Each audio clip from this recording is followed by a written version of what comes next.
Okay, so what we want to look at with this lesson is all the different basic functions that are possible. Now, your brain may think that it might start going crazy. There's basic functions. Oh no, how many?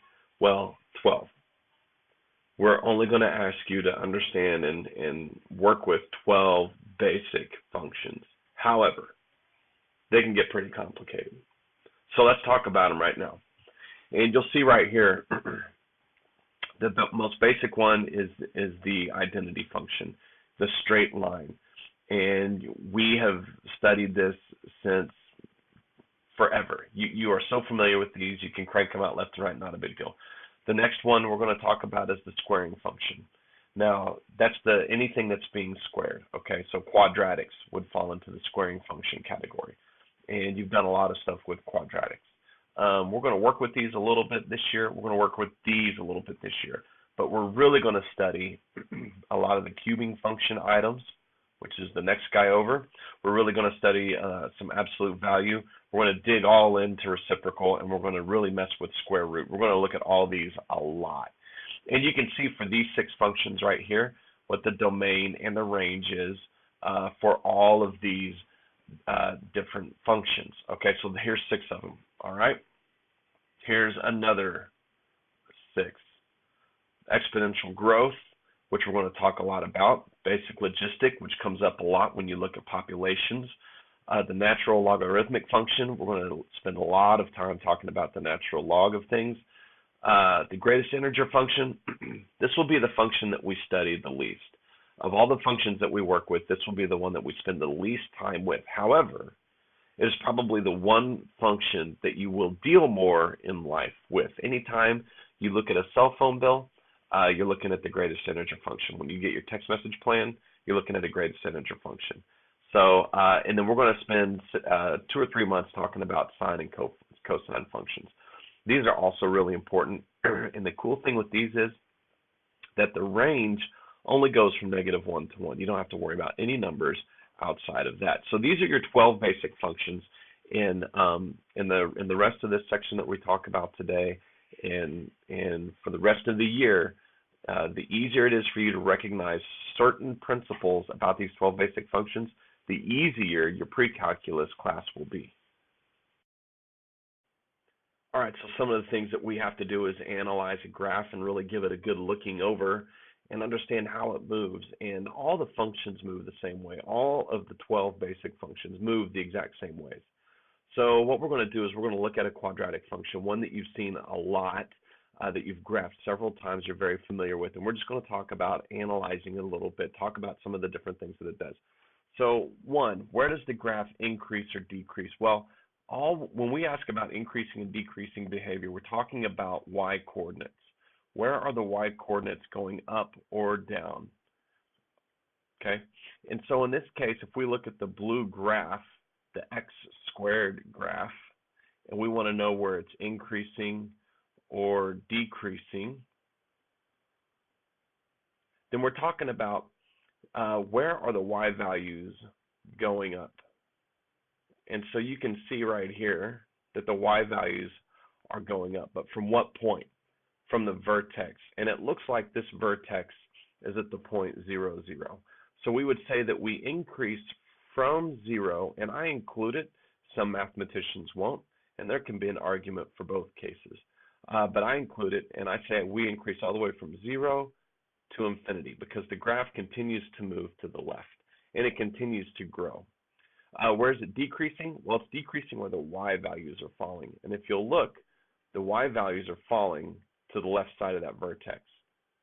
So this is the parent function here, and we would say that it increases from -infinity to 0.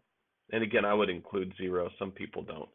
And infinity is never included in brackets because infinity is an idea, not a specific number. Okay, well, what about this x minus 2 squared? So if we look at x minus 2 squared, okay, where does it increase or decrease?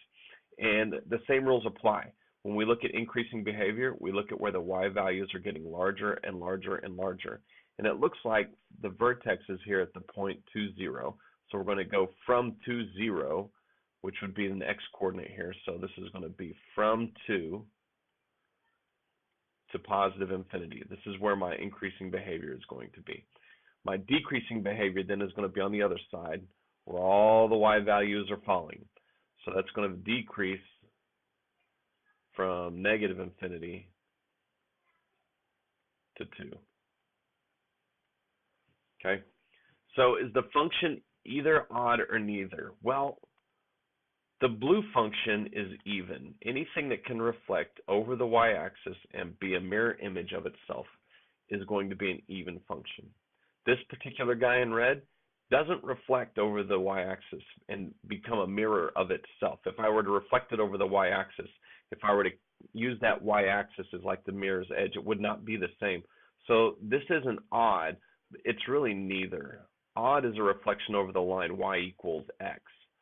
So this guy's a neither. Is there any extrema? There sure is. You'll notice that on both of these guys, we have a vertex. And the vertex is what we would call a minimum for this particular problem. And so on this problem, it does have an extrema. It's got a minimum value. So we would say that it's a minimum on both. Now, some quadratics would have a maximum, and we're going to see that there are other polynomials that have several of these. Okay. Now, how does the red curve compare to the blue curve? How does the red curve compare to the blue curve? Well, what's the difference? Notice where those two minimums occur. One occurs at 0, 0. The other occurs 2 units to the right. That's the difference. That's how they compare. So what we've done is we've taken the function x squared, okay, the function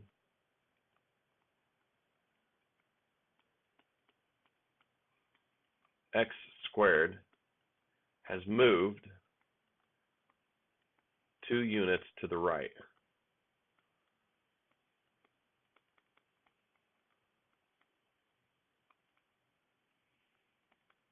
And that's how they are related.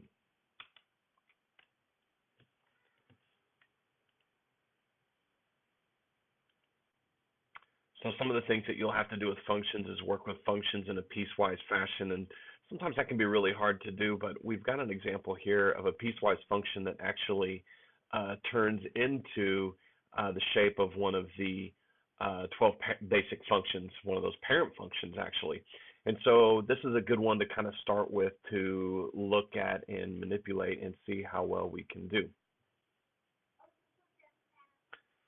So let's just dive in. We're going to look at the values of x, and we're going to look at all these values of x when x is greater than or equal to 0. So we're going to look at the x and y coordinates here. And I want the x values that are greater than or equal to 0. So I'm just going to pick 0, 1, 2, and 3. And when I pick those, what happens is I put 0 in for x, I get 0. I put 1 in for x, I get 1. I put 2 in for x, I get 2. I put 3 in for x, I get 3. And so what I'm going to do is plot those points. 1, 1, 2, 2, 3, 3. So I'm going to actually end up with a line that goes this way.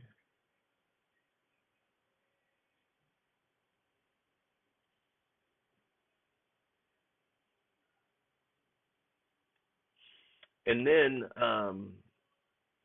we're going to do the same thing again, but now we're going to use the guy's not quite lined up just perfect. Let's fix him. There we go. And then we're going to look at the other side, which is negative x, but now it's everything less than or equal to 0. So I've got, or not equal to 0, just less than 0. So I'm going to have x and y again. And this time for values of x, I'm going to pick 0, and I'm going to go up to but not include 0. And then I'm going to go with negative 1, negative 2, negative 3.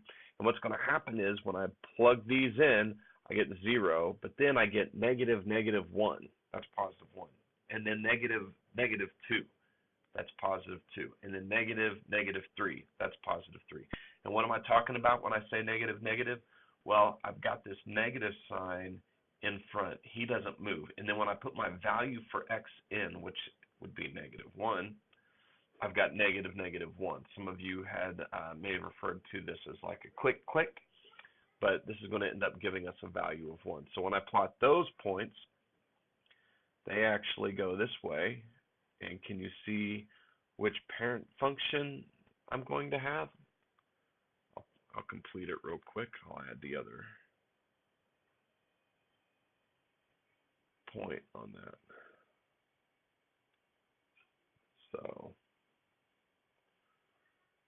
So there you go. There's the parent function. Which parent function is this? This is the absolute value function. And you might notice that its domain is all real numbers and its range are all real numbers greater than or equal to 0. It does have a relative minimum, so it's got that vertex.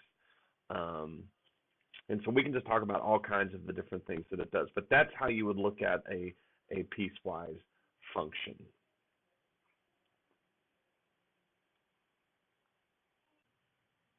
All right, so this is our last little example that we'll work out that goes with section 3 and all these kind of parent graphs and things like that. And it's another piecewise problem, but this time it's a piecewise problem that doesn't necessarily work out in a shape that we would recognize. And it's just giving us practice at looking at just different parts of a function. That's the thing that we need to understand out of all the piecewise work, is how to break a function down and look at different increments of that function. So what we've got here is x squared when x is less than or equal to 0, and the square root of x when x is greater than 0. So we're going to have two things going. We're going to have an x squared part, and we're going to have a square root of x part. With the square root of x squared, we're looking at numbers that are less than or equal to 0. So when I set up my table of points, I'm going to let x be here, I'm going to let y be here, and I'm going to go with 0, -1, -2, -3. You can keep going if you want to. And then for the square root of x, I'm going to look at numbers that are larger than 0. And we can include 0 on this as long as we understand that 0 isn't actually included. But we go right up to, but don't touch. All right, so what we're going to have is when 0 is put in for x squared, you get 0. When -1 is put in for x squared, you get 1. When -2 is put in for x squared, you get 4. When -3 goes in for x squared, you get 9. So that's going to look something like 0, which is included. And then at -1, we're at +1. And then when we're at 2, we're at 4. And then when we're at 3, we're at 9, so that's off the graph. So it's going to look something like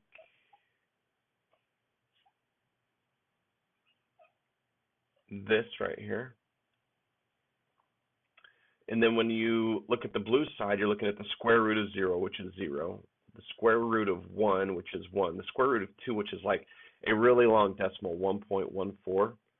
The square root of 3, I'm not even sure what that is.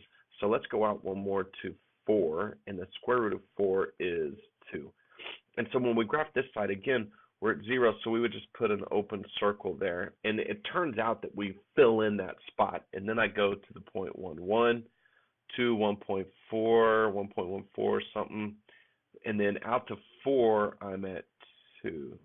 So maybe that's square root of 2 is 1.4, which looks like it might work a little better.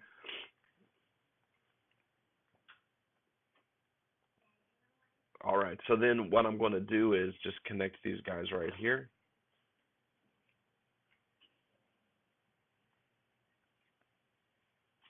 And there's your piecewise graph. And again, we can talk about all kinds of things with this graph. Does it have a maximum or minimum? Does it have domain? What is its domain and range? You know, we can look at all these kinds of things. Is it continuous or not continuous?